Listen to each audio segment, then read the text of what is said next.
करोड़ों दर्शकों का मिल रहा साथ। एमपी की बात एमपी न्यूज के साथ।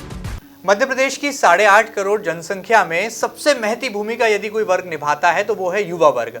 और शायद यही वजह है कि मध्य प्रदेश की शिवराज सरकार ने अब तमाम युवाओं की सुनी है और युवाओं की आवाज के तौर पर मध्य प्रदेश युवा आयोग के अध्यक्ष नियुक्त किए गए हैं डॉक्टर निशांत खरे। जी हाँ, ये वही नाम है, ये वही चेहरा है जो कि लगातार पिछले काफी लंबे समय से जो है सियासी गलियारों में चर्चाओं का विषय भी रहा है और आदिवासी कल्याण का नारा बुलंदी के साथ वो उठा रहे हैं, बुलंद कर रहे हैं और आदिवासी विकास को लेकर लगातार नित नए कदम बढ़ा रहे हैं। आपकी मुलाकात कराएंगे मध्य प्रदेश युवा आयोग के नवनियुक्त अध्यक्ष डॉक्टर निशांत खरे जी से। निशांत जी, आपका बहुत बहुत स्वागत है। इस नई जिम्मेदारी के मिलने पर आपको बहुत सारी शुभकामनाएं। धन्यवाद, बहुत बहुत धन्यवाद। एक दीर्घ गंभीर व्यक्तित्व है, पेशे से प्लास्टिक सर्जन है, लेकिन अब राजनीति में युवाओं के कल्याण की जिम्मेदारी मध्य प्रदेश के मुख्यमंत्री शिवराज सिंह चौहान ने उनके कंधों पर सौंपी है। ऐसे में क्या रणनीति होगी, क्या फॉर्मूला होगा और क्या कुछ उनके पास नवाचार है, आइए जानने समझने की कोशिश करते हैं। डॉक्टर खरे जी, राजनीति में लगातार समाज सेवा के क्षेत्र में आप नित नए काम कर रहे हैं, सक्रिय हैं। नई जिम्मेदारी, सरकार ने महत्वाकांक्षी कदम उठाया, आपको युवा आयोग का पहला अध्यक्ष बनाया। क्या प्राथमिकताएं, क्या चुनौतियां? कि पहले तो इसके लिए मैं मध्य प्रदेश सरकार के मुखिया, हमारे मुख्यमंत्री माननीय शिवराज सिंह जी चौहान जी और भारतीय जनता पार्टी की सरकार है, इसके प्रदेश अध्यक्ष श्री विष्णुदत्त शर्मा जी, अन्य सभी संगठन में जो हमारे मार्गदर्शक हैं, उन सबका धन्यवाद देता हूँ।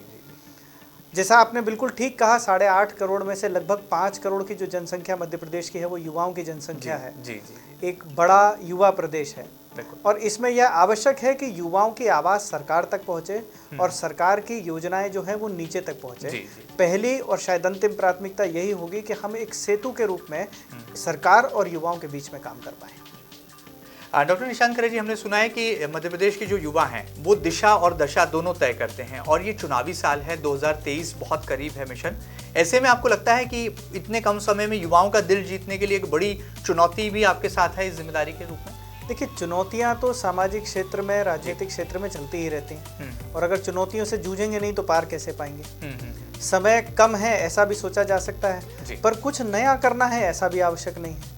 सरकारों ने आज तक जो काम करा है और मध्य प्रदेश की हमारी सरकार भी जो पिछले 15, 17, 18 सालों से कर रही है वो युवाओं के कल्याण का ही काम कर रही है। सिर्फ एक संवाद का सेतु स्थापित होना है और मुझे लगता है कि ये समय उतना करने के लिए पर्याप्त होगा। जी, अगला सवाल मध्य प्रदेश के युवाओं की तरफ से है, क्योंकि युवा हमेशा ये सोचता है कि एक ऐसा नेतृत्व उन्हें मिले जो कि सही दिशा दे पाए और विकास की तरफ उन्हें ले जाए। हम डॉक्टर निशांत खरे जी के व्यक्तित्व के बारे में थोड़ा इसलिए जानना चाहेंगे क्योंकि यहाँ पर लोग अक्सर आपके बारे में कहते हैं कि आप राष्ट्रीय स्वयंसेवक संघ के एक सच्चे सिपाही हैं। कई बार आपको कहा जाता है कि प्लास्टिक सर्जन हैं। थोड़ा सा विस्तृत रूप से आप बताइए कि कितना मेहनत, कितना जतन जो है आप लगातार दिन रात करते हैं युवाओं के लिए। देखिए, ये जो सारे कथानक चलते हैं इनमें गलत कुछ भी नहीं है। व्यवसाय से मैं प्लास्टिक सर्जन ही हूँ, संघ का स्वयंसेवक भी था, हूँ और रहूँगा। और हम में से बहुत सारे लोग जो समाज के विविध क्षेत्रों में काम कर रहे हैं, सिर्फ राजनीति ही नहीं, विविध क्षेत्रों में जो काम कर रहे हैं वो संघ की पृष्ठभूमि से निकले हुए लोग हैं। तो ये दोनों चीज़ें तो सत्य ही है।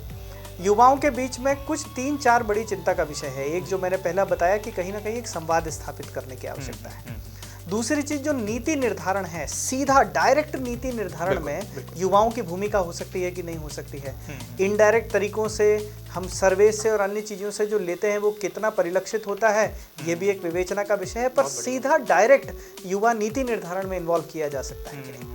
तीसरा एक बार जो विषय है वो यह है, और मैं लगातार इन क्षेत्रों में जाता रहता हूँ, तो जो वंचित युवा हैं, जो एससी कम्युनिटी से आते हैं, एसटी कम्युनिटी से आते हैं, सामान्य वर्ग के हैं परंतु बहुत गरीब तबकों से आते हैं, बस्तियों में रहने वाले युवा हैं, शायद ज़्यादा पढ़े लिखे भी नहीं हैं, कुछ जैसे बैगा, सहरिया, सरीकी जनजातियाँ हैं जहाँ पर कि विकास की धारा अभी पहुँची ही नहीं है, परंतु एक बड़ा युवा वर्ग है। ये युवा वर्ग भी क्या हमारी मुख्य धारा में सम्मिलित हो सकता है? और बार जो हम एक कहानी सुनते रहते हैं रोजगार की, बेरोजगारी की, तो एक यह भी प्रश्न है कि हम कब तक नौकरियों का रोना रोते रहेंगे? हम नौकरी देने वाले क्यों नहीं बन सकते? तो स्वरोजगार को करने वाले प्रयत्नों की भी ज़रूरत होगी।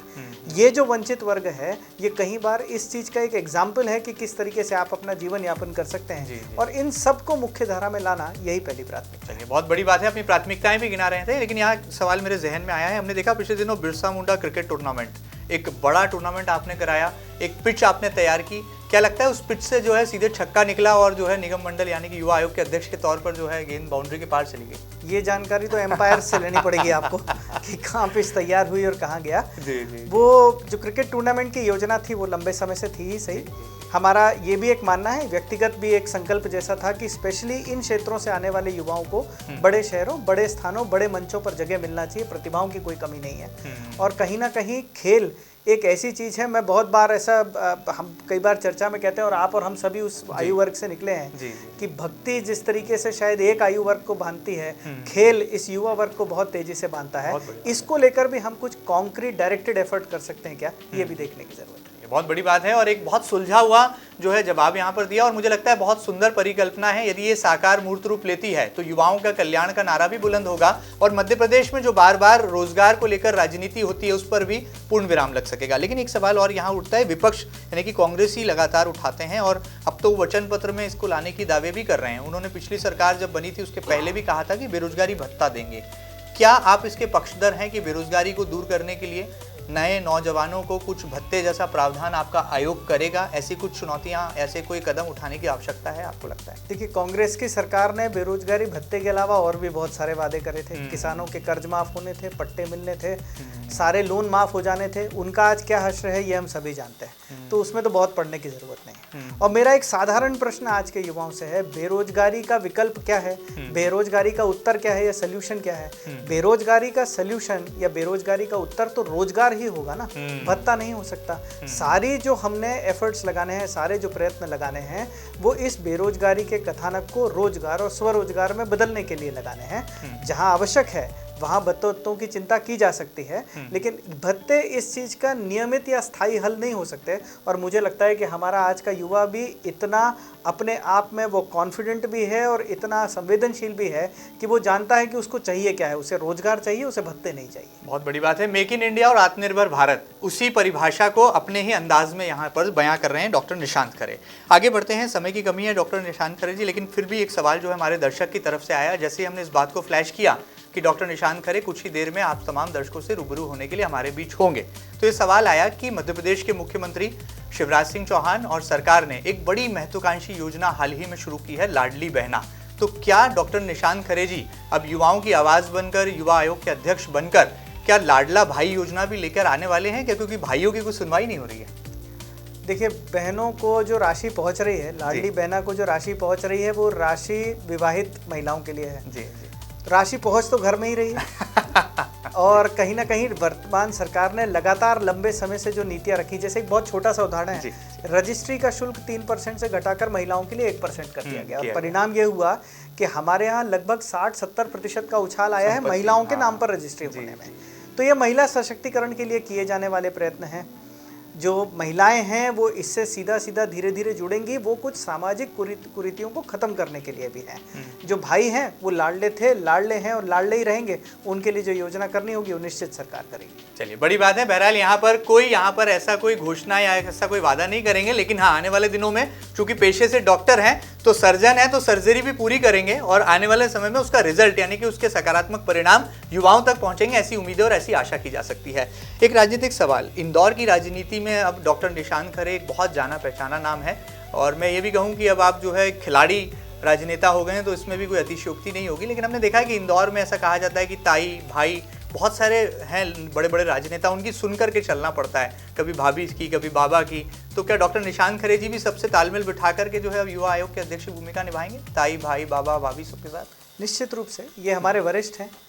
अब हम जिन्हें ताई कहते हैं, सुमित्रा महाजन जी लोकसभा की अध्यक्ष थी। कितने लोग हैं मध्य प्रदेश में जो लोकसभा के अध्यक्ष रहे? बड़ी बात। उनका अगर हम अनुभव का लाभ नहीं लेंगे तो मूर्ख ही कहलाएंगे हम। आप जिन्हें भाई की संज्ञा दे रहे हैं, कैलाश जी राष्ट्रीय महासचिव हैं, पूरे देश का परिदृश्य उन्होंने देखा है। अगर उनकी सलाह नहीं मानेंगे या बिना सलाह माने वही गलतियां करेंगे जो हम करते आए हैं, तो भी मूर्ख ही कहलाएंगे। तो ये सभी वरिष्ठ हैं, इन सबकी सलाह स्वीकार भी है, सलाह मांगी भी जाएगी और जहां संभव है वहां सलाह को आदेश के रूप में धारण कर उस पर उसका निर्वहन भी किया जाएगा। चलिए, बड़ी बात है। यहाँ पर सर्व गुरु हैं, यानी कि सभी गुरु हैं और सबकी सलाह और मशवरे के साथ ही जो है युवा आयोग के नए अध्यक्ष अपने कदम बढ़ाएंगे। एक सवाल पत्रकारों की तरफ से आ रहा है, वो ये सवाल है कि लोग ये मानकर चल रहे थे कि आने वाले विधानसभा चुनाव 2023 में नवंबर में डॉक्टर निशांत खरे जी भारतीय जनता पार्टी की तरफ से विधानसभा चुनाव के एक प्रत्याशी होंगे, लेकिन उसके पहले ये ट्रम्प कार्ड खुल गया। क्या इस बात में कुछ सच्चाई है? मैं प्रश्न नहीं समझ। मतलब आप विधानसभा के प्रत्याशी होंगे, 2023 में आप विधानसभा चुनाव लड़ेंगे, लेकिन सरकार ने युवा आयोग का अध्यक्ष बना दिया, ये सवाल पत्रकार पूछते हैं। देखिए, वर्तमान समय में जो दायित्व है, जो जिम्मेदारी है, वो युवा आयोग के अध्यक्ष की ही है जी। और यही अभी प्राथमिकता है। ना तो कोई और एजेंडा है और ना कहीं और निगाह है।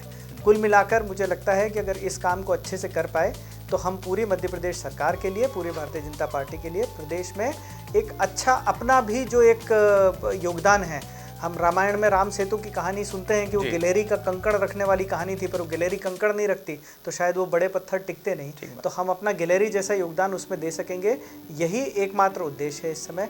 बाकी सारी चर्चाएं आज के समय में निरर्थक है। चलिए, बड़ी बात है, आज के दौर में जो है प्रासंगिक भी नहीं है, क्योंकि आने वाले समय में चुनाव है और चुनाव जब करीब आते हैं तभी जो है समीकरण साफ हो पाते हैं। और डॉक्टर निशांत खरे जी बेहद सुलझे हुए और कहा जाना चाहिए मंझे हुए सियासतदार भी बन गए। उनके जवाबों से तो जो है इस बात परिलक्षित होती है। बहरहाल, जाते जाते डॉक्टर साहब क्या कहेंगे वो आदिवासी युवाओं से, जिनके लिए आपने दिन रात मेहनत की और लगातार आप दौरे भी करते रहे? हमने देखा झाबुआ, अलीराजपुर, बड़वानी, तमाम इलाकों में आप गए, निमाड़ में आपने बहुत मेहनत की, एक बड़ा नेटवर्क खड़ा किया। जयस जैसे संगठन की क्या भूमिका है, कहाँ पर भ्रांति आना चाहिए, दूर होना चाहिए, कहाँ पर क्रांति आना चाहिए, उस पर भी काम किया। उन आदिवासी युवाओं का कल्याण अब इस युवा आयोग के अध्यक्ष बनने के बाद और बेहतर ढंग से कर पाएंगे? निश्चित रूप से ये प्रयत्न करेंगे कि ऐसा सारा जो वंचित वर्ग है, आदिवासी युवा तो है ही सही, और भी जो वंचित वर्ग के युवा हैं, इनकी आवाज़ बनकर काम कर सकें, इनके साथ खड़े होकर नारे बुलंद कर सकें, ज़रूरत पड़े तो इनके साथ उतरकर सड़कों पर काम कर सकें, और जहां आवश्यकता पड़े वहां बंद कमरों में बैठकर इनके लिए जो उचित है वो कर सकें। यही इस आयोग की भूमिका है और यही निर्वहन करने का प्रयत्न करेंगे। चलिए, बहुत बड़ी बात है। यहाँ पर डॉक्टर निशांत खरे जी की नियुक्ति से इतना तो साफ है कि युवाओं को एक सही नेतृत्व और सही दिशा आने वाले कल के लिए मिल गई है। बहरहाल, ये देखना लाजमी होगा कि मिशन 2023 में युवा वोटर क्या भूमिका निभाते हैं और युवा आयोग कितना युवाओं का दिल जीत पाता है। ये खास बातचीत आपको कैसी लगी हमें जरूर बताइएगा, और ताजा तरीन खबरों के लिए कहीं मत जाइएगा, लगातार बने रहिएगा आपके अपने न्यूज चैनल एमपी न्यूज के साथ। फिलहाल दीजिए इजाजत, नमस्कार। एमपी की नब्ज, एमपी का हाल, मध्य प्रदेश की हर खबर एमपी न्यूज टीवी के साथ। लगातार खबरों के लिए सब्सक्राइब करें हमारा YouTube channel MP news TV.